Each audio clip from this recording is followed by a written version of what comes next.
Todo mundo esperando o fim da pandemia, mas será que só o apelo é suficiente? Vice-presidente do CREMERS, Eduardo Trindade, bom dia. Muito bom dia, Andressa, muito bom dia, Rosane, muito bom dia, ouvintes da Rádio Gaúcha. Realmente, agora nós estamos vivendo uma situação que dá para se dizer catastrófica, né? Agora todas as medidas são necessárias para a gente tentar impactar e reduzir o número de internações de UTIs. Porque uma das questões que a gente tem que alertar a população é que mesmo com grande número de leitos, mesmo que a gente pudesse aumentar a capacidade das UTIs, a mortalidade é muito grande desse paciente. Só para vocês terem uma ideia, agora saiu a primeira análise das primeiras 250 mil internações do Brasil. A mortalidade daqueles pacientes que precisam de um leito de UTI é muito alta, chega a ser acima de 60% daqueles pacientes que precisam de UTI, isso em qualquer faixa etária. Daqueles pacientes que precisam ser entubados, a mortalidade chega a quase 80%. Então vocês vejam, são números realmente impactantes.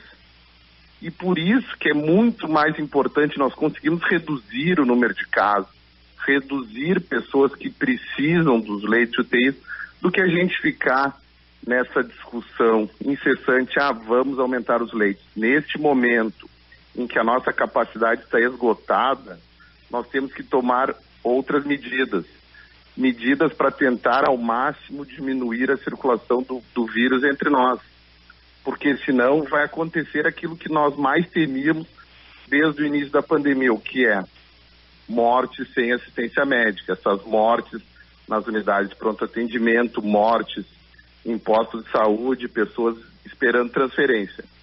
Então, por isso que eu conclamo toda a sociedade gaúcha, toda a população, não vamos jogar todo o peso em cima dos gestores agora, é preciso o apoio de todos.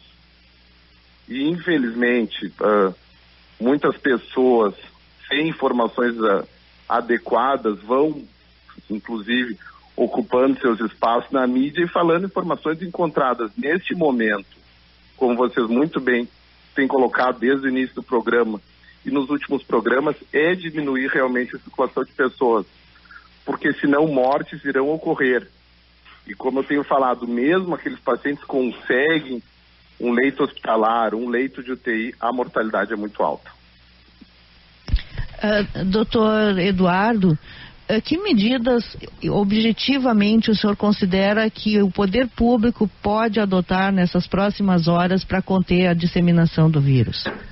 A fala do governador Eduardo Leite foi muito importante, muito impactante, né?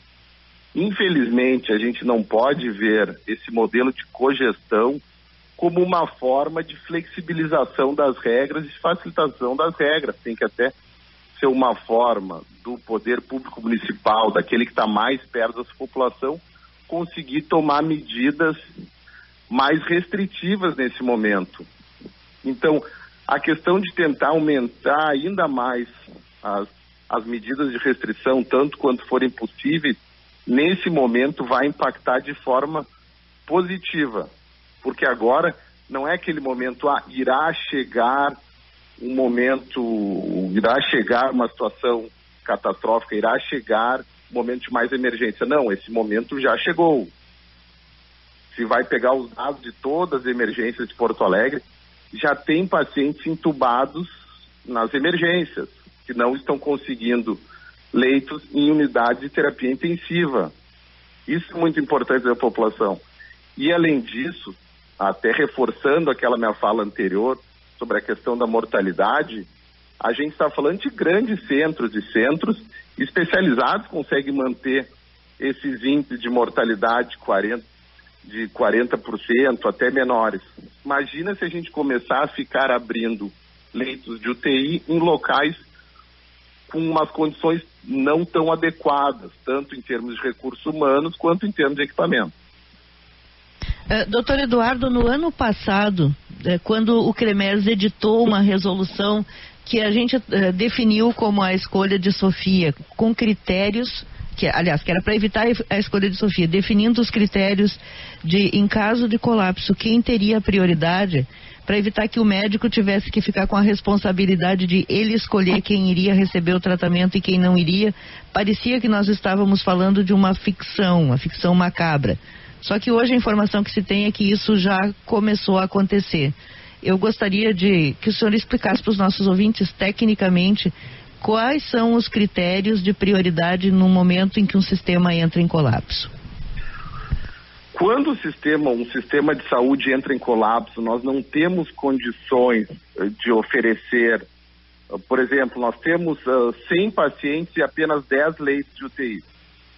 Nós temos que estabelecer uma escala para hierarquização, para priorização nesse atendimento. Isso são escalas que já vêm de muitos anos, principalmente nas tragédias, nos acidentes aéreos, que a gente, infelizmente, o profissional ali na ponta tem que acabar fazendo uma escolha de quem ele vai priorizar para a disponibilização do leito.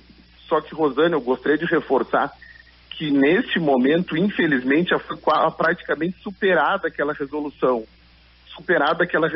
Porque nós estamos apresentando dezenas de pacientes na mesma situação, no mesmo quadro clínico, pacientes jovens sem comorbidades ou pacientes idosos com múltiplas comorbidades. Aquela situação até foi quase superada agora, realmente, está numa situação extremamente dramática. E nós não gostaríamos até de colocar aquela resolução como uma escolha de Sofia, porque vai parecer, um vai ser o escolhido para poder sobreviver e o outro não. É uma escala para priorização de atendimento. E quando nós temos escassez de recursos, tanto humanos, tanto de recursos materiais ou de espaço físico, nós temos que elencar prioridades. E nesse momento, infelizmente, nós temos que elencar prioridades daqueles que têm mais chance de sobrevivência.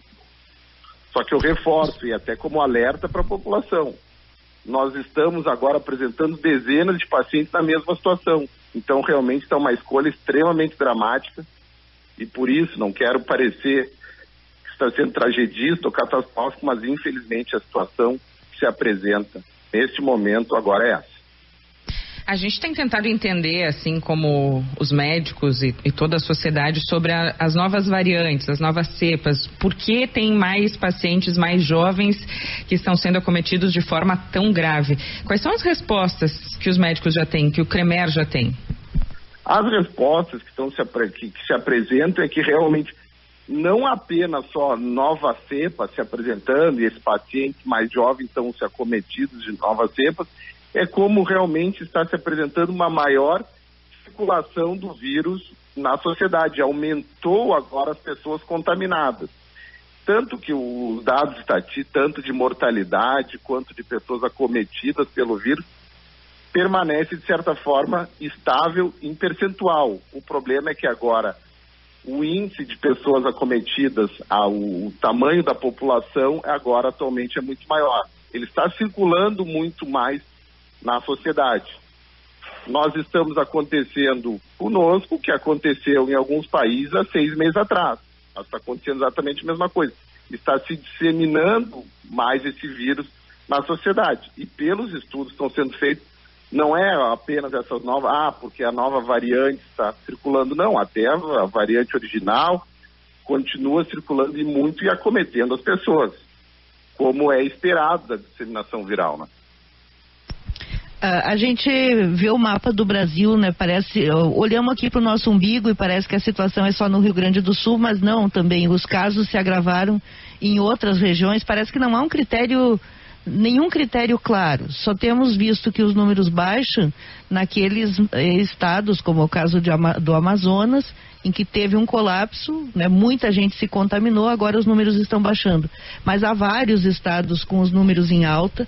Nós temos o caso da Bahia, por exemplo, está com uma série de restrições, inclusive com praias fechadas. Nós temos São Paulo, que nunca teve um número tão alto de internações, o maior estado do país.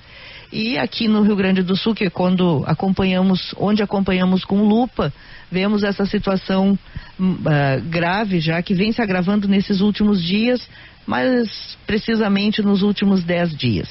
E eu me lembro que lá no início de fevereiro, doutor Eduardo, a situação parecia tão sob controle que o Estado até recebeu pacientes de outros estados, uma medida que foi bastante questionada, inclusive pelo ex-ministro Mandetta, quando o Ministério da Saúde tomou essa decisão de mandar os pacientes de Manaus para outras regiões, dizendo que isso poderia disseminar a nova variante do vírus para outras regiões. Para o senhor do Conselho Regional de Medicina, esta medida adotada pelo Ministério da Saúde, que foi aceita aqui no Rio Grande do Sul, vieram pacientes de Manaus, vieram pacientes de Rondônia também, foi uma medida acertada? E também, já que estamos falando dessas restrições, eu lhe pergunto, seria o momento de simplesmente proibir a circulação nas praias, como a Bahia proibiu, fechar as praias, fechar os parques, fechar as praças para que as pessoas não se aglomerem? Neste momento, infelizmente, é salutar tomar essas medidas mais restritivas ainda da circulação de pessoas, né? Então essas medidas devem ser tomadas neste momento agora, que infelizmente é caótico. Essas medidas mais restritivas devem ser tomadas, né? E as pessoas cada vez mais, é muito mais de convencimento do que apenas um decreto, né? A população tem que estar convencida que não se tem capacidade do atendimento para essa população e, além disso, mesmo que essa população, como eu já alertei aqui, consiga atendimento, os índices de mortalidade são realmente muito grandes e até nós estamos já vendo os índices de pessoas que ficam com sequelas, tanto sequelas do ponto de vista neurológico quanto sequelas do ponto de vista respiratório. Então, agora, respondendo a tua pergunta, sim, deve tomar medidas mais drásticas ainda de restrição de circulação. E em relação ao acerto ou erro dessa política do Ministério da Saúde de transferência de pacientes, quando a controvérsia é se deveria se formar um cordão sanitário e levar os recursos para lá ou transferir os pacientes, como o Ministério da Saúde fez, não só com o Rio Grande do Sul, né? Levou de avião para outros estados também. Foi acertado isso? Essa medida já está se apresentando e realmente na literatura está provado que é um tanto quanto equivocada fazer essa distribuição de pacientes pelo território nacional. O melhor é realmente concentrar os esforços e aumentar a estrutura no local de origem dos pacientes, e não fazer a distribuição, porque eventualmente fazendo a distribuição podem surgir novas cepas nos outros locais do Brasil, né? Como infelizmente está se aparecendo agora. A medida mais acertada é se encaminha os recursos humanos, recursos materiais para a região e trata lá em loco onde aconteceu esses casos. Tem uma preocupação dos nossos ouvintes, o Fábio é um dos ouvintes que mandam aqui pelas redes sociais. Quanto tempo temos de oxigênio? A preocupação sobre equipes humanas e também insumos, produtos que a gente precisa para seguir atendendo nessa capacidade alta que estamos aqui no Rio Grande do Sul agora. Realmente, no Rio Grande do Sul, essa questão de falta de oxigênio, como aconteceu em Manaus, realmente aparece não se apresentar. Nós temos insumo dessa natureza ainda em nível suficiente até o presente momento. O que nós não temos realmente é estrutura física, praticamente até o espaço físico já está sendo superado e superando capacidade. E as equipes, porque sempre lembrando, população, são equipes extremamente especializadas que trabalham em unidades de terapia intensiva. Essas profissionais estão trabalhando quase em regimes ininterruptos de trabalho. E está acontecendo, e muitos profissionais, quase além de muitos profissionais, estão se contaminando, estão ficando infectados, eventualmente até estão adoecendo e falecendo.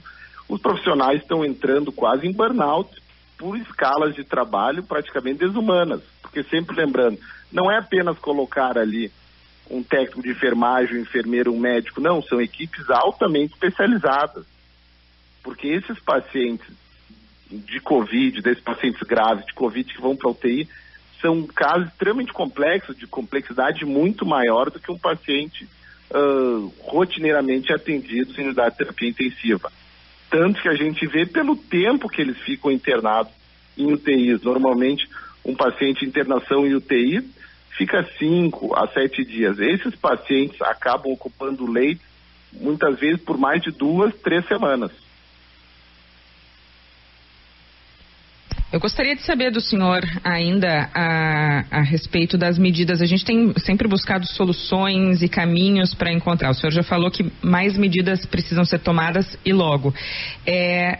Para prefeitos, para governador e para a população em geral, quais são as dicas ou as orientações que o senhor, como vice-presidente do CREMERS, deixa como recado? Para os prefeitos, eu realmente entendo a preocupação com agora as atividades econômicas, as pessoas estão com extremamente dificuldades, estão realmente sofrendo.